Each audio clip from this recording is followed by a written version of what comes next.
Mamukase mhuri yeZimbabwe, tiri kuno kuChipinge.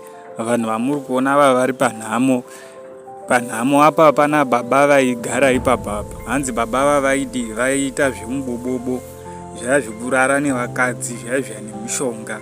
Saka vanhu ava vari kupemberera kufa kwaita baba ava. Saka meno kuti munhu afa anopembererwa here, chero anga achiita zvinhu zvakashata zvisakarurama panyika. Saka tangoshedzwawo kuti ndiyo nhau iripo. Saka meno kuti munozvionawo semhuri yeZimbabwe, ndizvo zviri pano pachiitiko chatasvikiranawo nacho izvi. Hanzi baba ava vaitotaura, even chero vakanetsa nemunhu vaitokudza kuti tobatana pamukadzi wako.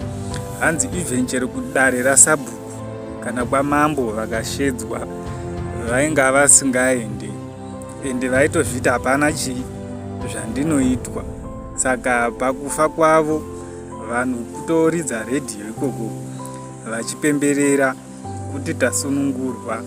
Nevarume avo vamuri kuona kufara kuti tasunungurwa, nekuti vanga vakukomplaina vachiti hatichakwanisi kudii, vakadzi vedu vari kuramba kurara nesu nenyaya yekuti vanenge vapedzwa navo kare.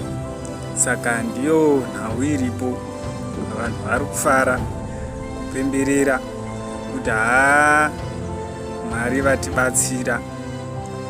Chero even mubhaibheri chaimo zvirimo kuti munhu aifa, munhu ainzi akashata akafa, vanhu vanopemberera. Saka ndicho chiitiko chiripo Zimbabwe, ndizvo zvamuri kuona. Saka tangokupai kavhidhiyo kadiki kakako.